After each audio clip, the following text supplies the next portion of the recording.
Oh, doctor, I don't feel so good. I think I ate some bad cram. It sounds like you have snot ear.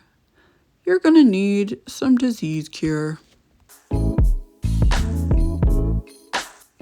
I don't know. I'm still working on the intros. Hey guys, it's the Wasteland Girl Detective, and today we're talking disease cure.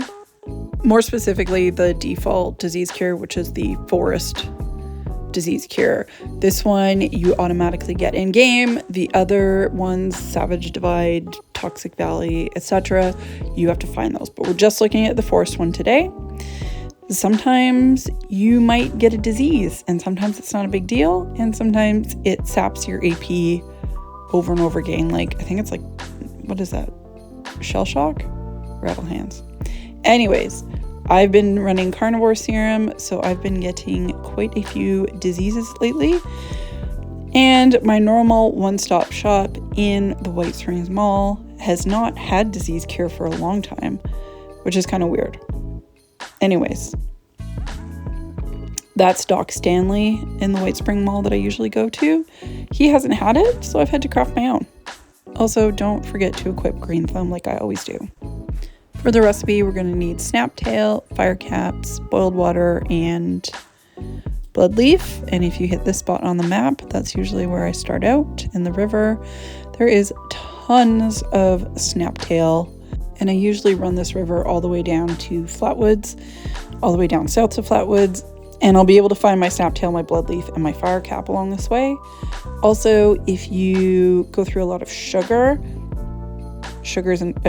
is an ingredient in sugar, so this is a great route to collect snaptail if you want to craft sugar. There is a backwoodsman you can use to collect more plant yield. Backwoodsman 4, I think it is. I never have it, so if you have it, you could use it. While I'm running down this river, I could collect a whole bunch of dirty water to boil later for the boiled water portion of the disease cure recipe. Now, if you look on either side of the banks, sometimes you can catch that flash of orange and reddish orange, and that's a fire cap.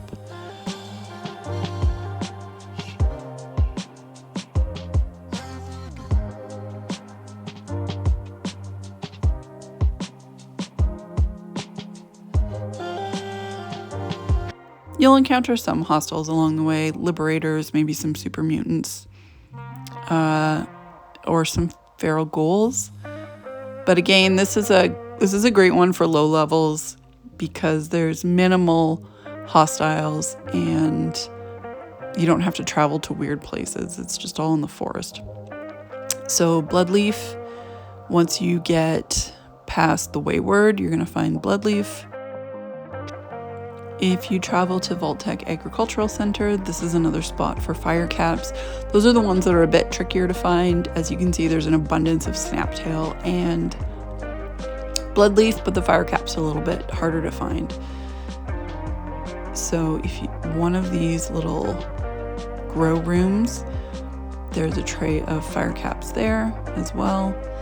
And then if you head into the basement, sometimes there's fire caps down here.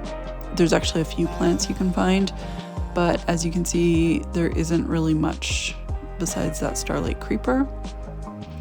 And then you can head to the Golly Mine exit, and this is the other location I come to for fire caps. You can usually find a fair amount around here.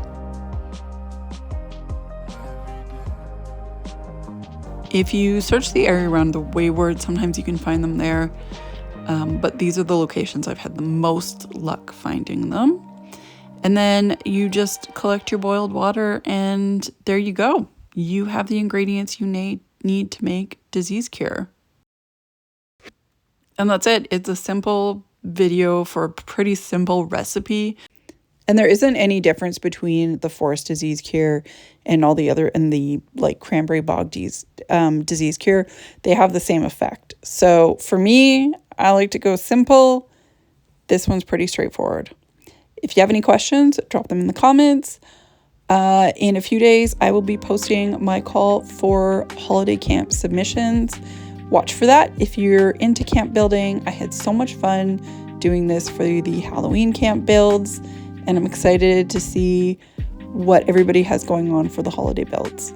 Thanks for watching.